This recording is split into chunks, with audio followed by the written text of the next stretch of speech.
Began to go before Pharaoh, petitioning Pharaoh for the people to be delivered. And Pharaoh denied, and God allowed Pharaoh's heart to be hard, and God began to set the stage for Moses to bring the people out in a great way.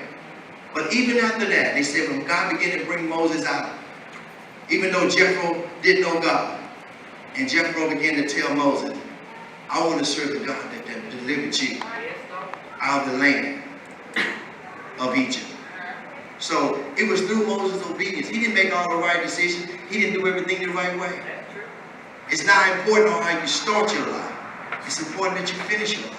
All of us got mistakes. Undergo my life, I made mistakes all the way from a youth, being a juvenile delinquent, all the way up to adolescent, all the way up to young adulthood. From mistakes after mistakes after mistakes. I did all kinds of crazy stuff, but God still had his hand on my life.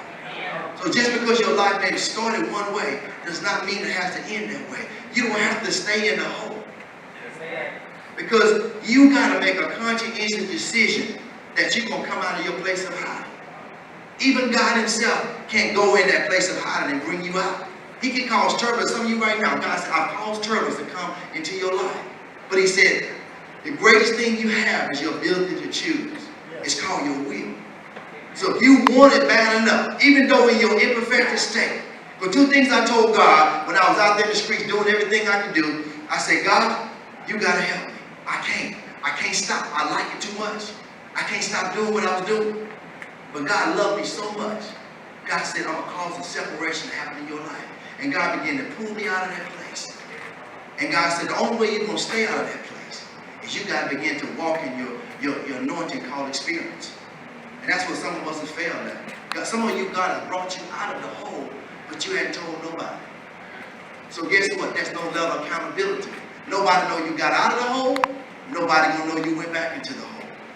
He said that's the problem with a lot of us, because when we came out, guess what? We came out in the darkness. Nobody saw you came out. You did a dress change.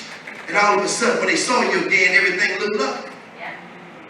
But the Bible said we overcome by the word of our testimony. He said by the blood of the Lamb. God said, this time I'll bring you out. I want you to begin to tell people about the goodness of God. He said a lot of us, our next level of victory is going to be by we begin to tell people about the goodness of God. There's something in your life that you went through, that you endured, that somebody needs to hear.